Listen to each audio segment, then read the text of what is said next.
छोटा सा गांव था जहां सपनों से भरा एक लड़का रहता था। उस लड़के का नाम अर्जुन था जो बचपन से ही पढ़ाई में बहुत अच्छा था। गांव के लोग अक्सर कहते थे कि अर्जुन एक दिन बड़ा आदमी बनेगा।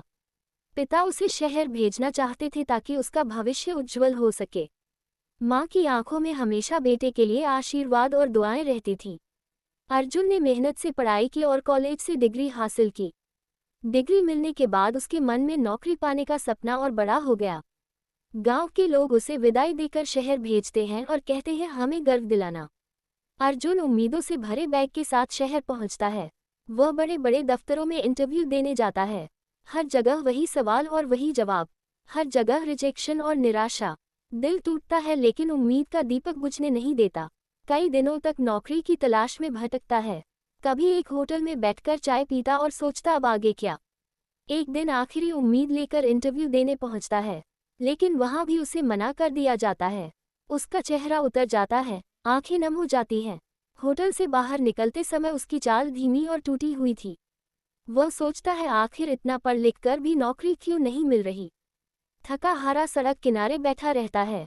उसी वक्त एक टेम्पो आता है और वह उसमें बैठ जाता है। टेम्पो उसे रेलवे स्टेशन तक छोड़ देता है। वह स्टेशन पर पहुंचकर ट्रेन की टिकट लेता है। ट्रेन चलती है और अर्जुन खिड़की से बाहर देखता है। खेत, नदियां, पेड़, गांव की मिट्टी उसे बुलाती सी लगती है। आंखों से आंसू बहते हैं लेकिन मन में शांति उतरती है। ट्रेन रुकती है और वह अपने गांव के स्टेशन पर उतरता है। गांव पहुंचते ही लोग उसे देखकर हैरान हो जाते हैं। सब कहते हैं इतना पढ़ा लिखा लड़का वापस कैसे आ गया। अर्जुन बिना कुछ कहे अपने घर की ओर बढ़ता है। घर पहुंचकर दरवाजे पर खड़ा हो जाता है। अंदर उसकी बहन रसोई में खाना बना रही थी। बहन खुशी से दौड़कर आती है और कहती है भैया बैठो, मैं खाना लाती हूँ। दोनों साथ बैठकर थाली में रोटी सब्जी खाते हैं। माँ पिता उसे देखकर आंखों से आंसू बहाते हैं। माँ कहती है बेटा तू लौट आया, यही हमारे लिए सबसे बड़ी खुशी है।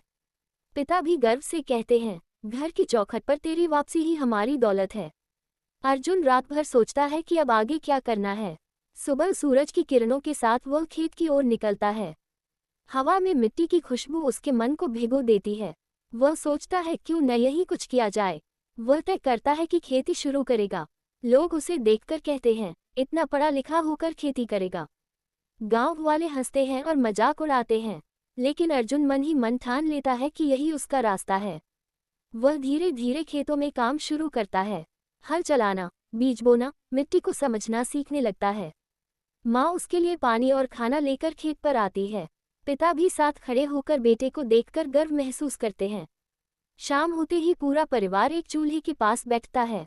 बहन कहती है भैया तुम्हारे आने से घर रोशन हो गया। दिन बीतते जाते हैं। अर्जुन पूरी मेहनत से खेती करता है। लोग हंसते हैं लेकिन वह परवाह नहीं करता। बारिश आती है और खेतों में हरियाली छा जाती है। बीज अंकुरित होकर पौधों में बदल जाते हैं। अर्जुन की मेहनत रंग लाने लगती है। गांव वाले अब उसकी लगन देखकर हैरान होने लगते हैं। धीरे धीरे उसकी फसल लहलहाने लगती है।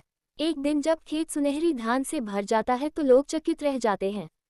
गांव के बुजुर्ग कहते हैं इस लड़के ने नाम रोशन कर दिया। अर्जुन की आंखों में खुशी के आंसू आते हैं। वह सोचता है नौकरी से बड़ा काम तो यही है। माँ उसे गले लगाकर कहती है बेटा तूने मिट्टी का मान बढ़ा दिया। पिता गर्व से कहते हैं तूने दिखा दिया कि खेती सबसे बड़ा धन है। अब गांव के लड़के लड़कियां भी उससे प्रेरित होते हैं। वे कहते हैं कि पढ़ाई के साथ साथ खेती में भी भविष्य है। अर्जुन का नाम पूरे गांव में गूंजने लगता है। अब लोग उसका मजाक नहीं उड़ाते बल्कि उसे सलाम करते हैं। वह समझ जाता है कि सपनों का सच शहर में नहीं, अपने गांव की मिट्टी में है। उसके खेत की हरियाली ही उसकी असली नौकरी बन जाती है। उसका परिवार भी सुखी और खुशहाल हो जाता है। बहन अक्सर कहती है भैया तुम्हारे कारण घर की रसोई हमेशा भरी रहती है। अर्जुन गांव में रहकर दूसरों की मदद भी करता है। गरीब किसानों को बीज और तकनीक बताता है।